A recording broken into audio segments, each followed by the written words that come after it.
Hello, I'm REM. Today is July 4th, and this is my vlog for reaching level 9 of the Earth Kingdom in the Four Nations Readathon. If you don't know what the Four Nations Readathon is, it's based on Avatar The Last Airbender, and the point is to become the Airbender by doing a bunch of prompts of all of the nations. And so in each nation you have to do 10 levels. So I am currently at level 9 of the Earth Kingdom, which is where I started. And Earth Kingdom level 9 is to get to be the Earth King and Queen. There are 4 prompts, the first of which is to read a book with an evil king or queen at the cover. So today I started and got to page 260 of The Enchantress Returns, which is the second book in the Land of Stories. Now, I thought the Enchantress, the titular Enchantress, was the evil queen. She's not, but luckily I looked ahead and there does still appear an evil queen in the book. So this book is about 2 kids who are able to go to the Land of Stories, where all the fairy tales take place. Their mother is kidnapped by the evil enchantress who cursed Sleeping Beauty, so they have to go save her. And the thing is, this is the second series, and I finished the first book, and then I decided I would read this book and see if I DNF the series, and I'm DNFing it halfway through.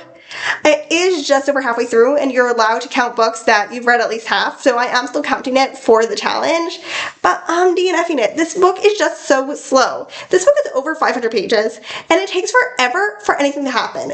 It takes until, like, page 112 for the twins to decide, the Alex and Connor twins. So it takes until page 112 for them to decide on a plan of action. It takes to get into the Land of Stories.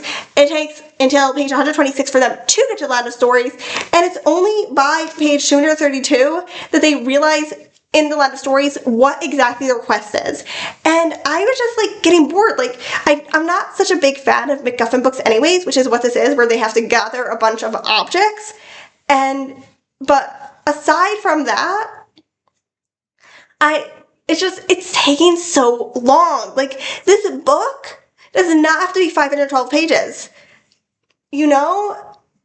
It does not. It could have been so much shorter. Plus, I looked at the end, and the main reason I was in the end of the first book that I was like, maybe I'll DNF the series, was because I really didn't like the moral at the end, and then I looked at the end, and it kind of has not exactly the same thing, but it does, I mean, I don't know, but it does have a very over-obvious moral that is very sweet and sickly, and while that wasn't the main reason I didn't like the moral at the end of the first book, that's also something I don't like. So I am DNFing this book, and I'm DNFing this series, so at least it's a series off of my currently reading series. It's kind of sad, because I do find the concept very cool. There is another series that like this, that where like you have siblings who are involved in the Land of Fairy Tales, which is The Sisters Grimm by Michael Buckley, which I was reading when I was around in like 5th, 6th grade, and I found it very interesting for the first few books, and then like some point it was just like the plot is going crazy, there isn't coming to a resolution.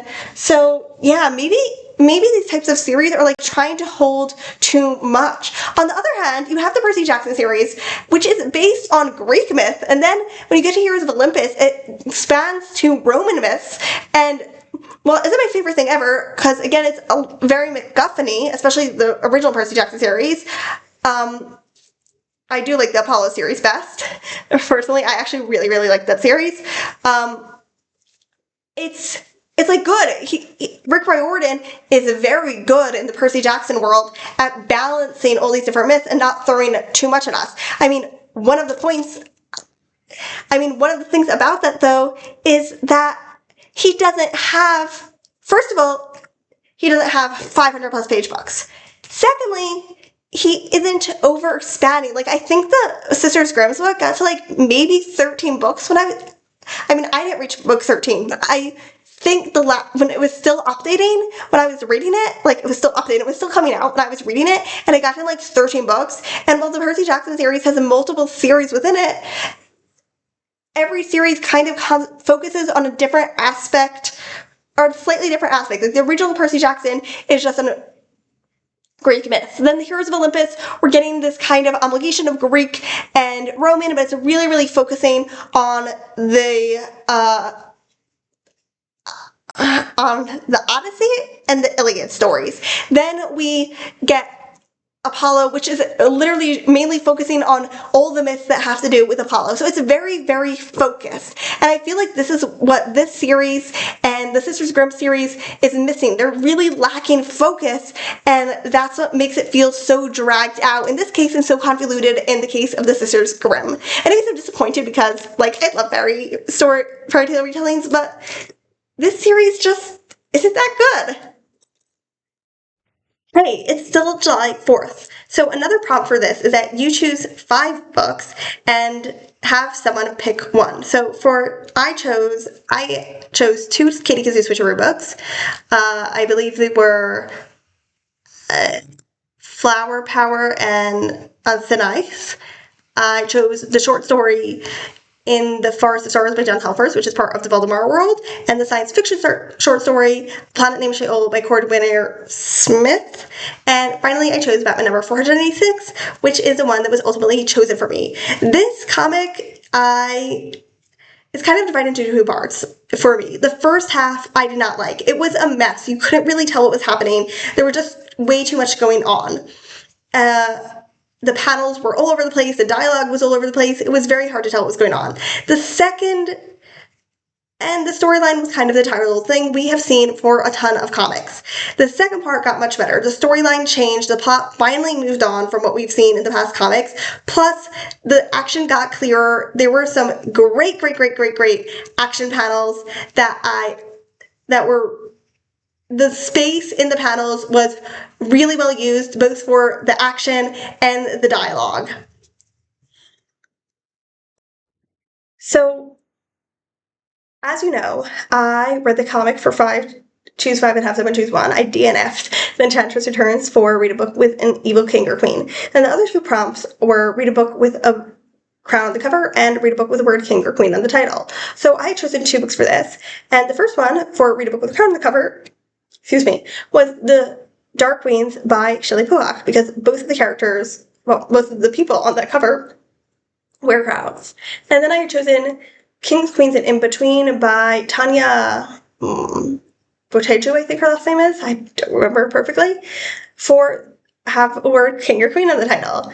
Okay, but then one of my holds came in, and it was The Forever Empress, or The Empress of Forever by Max Gladstone. And the character on the cover looked like she might be wearing a helmet, or might be wearing a crown, or it might be both. Anyways, I asked in the Discord, everyone agreed that it kind of looks like both. So I was like, I'll read it. And just as I was about to read it, someone else jumped in Discord and was like, Max Gladstone, he's one of the half that wrote How You Lose a Time War. And I was like, oh my god, I really hated How You Lose the Time War. I regret finishing that book. And I'm really glad they said that, because I opened the first page and it was instantly like, not all of the things that I hated about How You Lose a Time War, because you can't get all of them from one page, but there were definitely 2 of the main things that I hated from How You Lose the Time War, which is overly descriptive and no character at all. Like, the character does not have a personality. And in general, I would not have picked it up from the first page. I would have waited. I would have expected that the description is only on the first page, and I wouldn't have done as I did and looked further into the book and been like, oh, this whole book is just like purple prose everywhere. And I definitely would have just assumed that the character would get some personality. I would have assumed that from the first page. I did go on Goodreads, and all of the reviews also said that the character had no personality, so I didn't have that. I didn't even read 1 page of it. So then I was like, okay, I'll pick up The Dark Queens for crown on the cover. So The Dark Queens, what's it called exactly? It has a subtitle. It is The Bloody Rivalry That Forged the Medieval World. And this is a nonfiction history book about 2 Frankish queens in the 6th century named Brunhild and Fredegund. And it's basically just about the time that they spent as queens, whether that was as queen consort or queen regent. And can I tell you, I absolutely love this book. First of all, I do really I do think it is a little pop science, but it does really, most of the time, make sure to be like, we don't really know for sure, blah, blah, blah, blah, blah. And, you know, there is a point where you're like, you know, like you're not reading an academic article, right? I don't want to read academic articles. I don't have fun reading academic articles. This book is following stuff that takes place in the 6th century. But listen, everything that happened in this book was crazy. Like, it was crazy. And I don't, like, an author could not build a plot this crazy, is what I'm saying. Like, and it was very, and when I say it was crazy, yes, like, also the events were crazy, but also how many different things were happening at once. And Shelley Puhak, the author, did a very, very good job of just making sure that you're very clear what's happening when two stuff are happening at the same time, when stuff is happening one right after the other. She did a very good job, and she was very clear on that. She was also very clear on telling us the relationships between all the different kingdoms and empires. And let me tell you, that's not easy, because they kept on changing.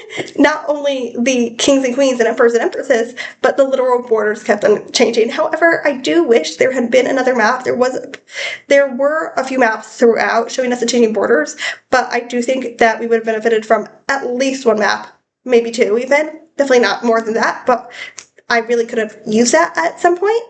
And the main critique I do have of this book, however, is the author just doesn't understand religious people. When she is very feminist, and so she does, and I'm not saying this in a bad way. Sometimes I say feminist in a bad way. I actually do mean it in a good way this time. And so and by feminist, I mean, like, she's looking at, like, okay, what reasons could these queens have had for doing X action? That's not just my husband told me or something, you know? So that's definitely good. However, she does miss when it comes to, like, the religious aspect. She just doesn't seem to understand that a person could do something because they truly actually believe in a religion. Like, there's one point where a woman, a princess, one of the daughters of the queens, she was sent to a convent, and then she's offered to get married to someone, and the author just like, well, I don't really know why she didn't want to come out of her convent and get married. And I was like, well, two reasons. One, maybe she saw how often queens that were married and not in convents were murdered. And two, maybe she was just genuinely religious. And that is something that came up a few times, where it was like someone chose something for a reason that could have been religious, and the author was just like, well, I don't know, or didn't even come up with the religious reason, like, or came up with it after saying I don't know a bunch of times. So that's my main critique of the book. But yeah, I really, really love this book. I do want to read more by this author if she wrote more. And then the thing is, King's, Queens, and In-Betweens is still on hold in the library, and I'm not waiting for it, you know? So I looked at a bunch of books that I have that either have a crown or queen or king in the title, because obviously I could have used the Dark Queens for the word queen in the title if I had another book with the word crown. However, I only had one other book with the word crown, and that was also with a picture of a crown on the cover, and that was also on hold. So I did have one book that was not the first in the series, does not have to be put on a wait list, and it's the word Queens in the title, and that is The Queens of New York by, let me just tell you real quick. Oh my god. Her name is tiny.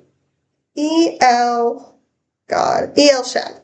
So this is a YA book, and I'm going to tell you that I did not actually know what it was about at first going in. I thought it was about something else. I kind of knew what it was about. I thought it was about 3 Asian American sisters spending a summer vacation in New York. So it's actually about 3 Asian American friends. One is Korean, one is Vietnamese, and one is Chinese. And they're all living in Queens, which is a borough of New York, but they all come from very different backgrounds, very different economic statuses, very different interests, stuff like that. And they're actually not all in the same place. One of them has gone to theater camp in Ohio. And when I say theater camp, it's a prestigious program. Like, it's hard to get in. One of them is, they're like at the end of 11th grade. So one of them graduated early and is going to a pre-college program in San Francisco. And one of them has stayed in New York to help her family with their restaurant. And they're all dealing with different things. And at first, as I was reading this, I was kind of like, how is the author going to balance this? Because we have one character who is dealing with some very, very heavy stuff, versus our other two characters seem to be dealing with some very light stuff. And I was also annoyed at the amount of times boys were part of the conversation, but that's just me. That's just me. I don't like romance. But as the plot developed, we did see more of, while the other two characters definitely are not getting, and I don't want them also to get on the hard stuff that the other person's dealing with, that would just feel like kind of unrealistic. They are dealing with their own stuff. However, I will say that one of our characters is weaker than the other. So the main character, well, the character that I think is really, really strong, and maybe it's just because I like the storyline, is Everett. Everett is the one who went to this theater program, and she is basically the only Asian there, and she grew up in a very Asian community. So and at first, like, she's excited, like, oh my god, everything's gonna be different. But it turns out they're putting on a play that uses some pretty racist tropes about Chinese people. And while she's not Chinese, she's East Asian, so everyone's going to look at her and be like, people who don't know are going to be like, what's the difference? And I am insulted that one of the racist guys is from it. Anyways, it's from the state that I was born in America. But anyways, what I really like is that it's not outright, oh, this is racist. It is, I wouldn't say it's microaggressions. It's somewhere in the middle. It's like, yeah, it's obviously racist, but people who don't want to think about it are just gonna ignore it. And she's having a really hard time dealing with it because on one hand, she really wants to succeed and be part of this. And like, she wants to be on Broadway. Like, this is one of the things that she is doing so she can get on Broadway eventually. And she really wants to succeed. And on the other hand, she's kind of like, she wants to speak out against the fact, and she does speak out, but everyone ignores her. And that's where I'm really, really getting interested in the conflict of what does she do. The other two characters, there is the one who went to the pre-college program. Her name is Ariel. And Ariel is extremely depressed, so we're not getting much from her. But I do like what we're getting. Like, I think, especially, we're getting chapters, and in between each chapters, like a set of text messages or emails between the three of them. And I think, especially the emails, are very, very good at setting up her mindset. The character I do think is weak is Gia. She comes from a poor family, and her parents own a dumpling shop. And she has very much had her life set out for her. I'm going to go work in this dumpling shop. And at the beginning of summer, right before Everett leaves, a new guy moves into Everett's neighborhood, and Everett introduces him to her, and they both have a crush on each other, and they're kind of going on dates. Her grandmother also has Parkinson's, and she has a 6-year-old little sister. First of all, I think this is kind of a lot. There's a lot going on with her that I'm kind of feeling pulled in all different directions. There are this would be okay for one character, but for 3 different characters, and I'm not going to go into spoilers, but things are just piling up for her. And it's just a lot. We're only following her, like, part of the time, and yeah, I guess because we're only following her part of the time and she has so much going on, I feel like we're not really able to really understand what's going on with her. Like, there's this whole line that keeps going on. I lost my voice, and now I'm talking like this. I've been talking for a quarter of an hour. I should not be doing this. But like I said, there's this whole thing about line that keeps about her taking over the shop when she's older, and she does. And from her point of view, it does seem that she's kind of ambivalent about it. And listen, that could have been the only thing, or it could have been this plus her taking care of her sister, or it could have been this plus her going on dates with this guy. But with everything else, we're not. It's just like a passing remark that sometimes happens. So that's very frustrating. One thing I do want to highlight that I really like is that there are time jumps in here. Like they'll tell us they're going to do something, and then we'll be after they've done it. And I actually really like how the author does it. Like we don't need to see every little moment of their life, and I really admire it because when I'm writing, I feel like I have to write down every little thing, and she doesn't. And excuse me, but we still get a really really clear idea of how it all fit of what happened during those stuff. Like we get what we need to know. Like we don't need to know exactly what was said in the conversation. But if something came up in that conversation, like if they had a video call, but if something came up in that conversation that was relevant to a character's mindset, they'll tell us. And I really love that. Anyways, I'm gonna shut up now. Okay, it is July 18th. And back a few days ago, the Saturday night, so back on Thursday, I finished The Queens of New York. It's kind of weird because it kind of turned around. I actually felt that Gia's story ended up finishing in the most satisfactory way. Whereas, and it was all put together very nicely, the bunches of stuff that were in the end, it worked. Whereas Ariel's and Everett's stories were just wrapped up a little too nicely. It didn't feel, it was like a little, but it's all wrapped up with a bow. It wasn't quite all wrapped up with a bow, but it did still feel like a little too satisfactory for what had happened up till then. Overall, this book is really just kind of forgettable. I'm probably not going to remember it, and even if a month or two from now, to be quite honest, or even if I remember it a month or two from now, not a year from now, just because it's pretty forgettable. So I'm gonna rank the books I read in this video, but I'm not gonna rank the Batman comic just because I don't even remember what happened anymore. Like when I read the next Batman comic, I know what happened overall. They blend together because they're so short, So obviously the bottom is The Enchantress Returns. I DNF that. Then The Queens of New York. And finally, at the very top, like way above the other two, The Dark Queens, which I absolutely loved.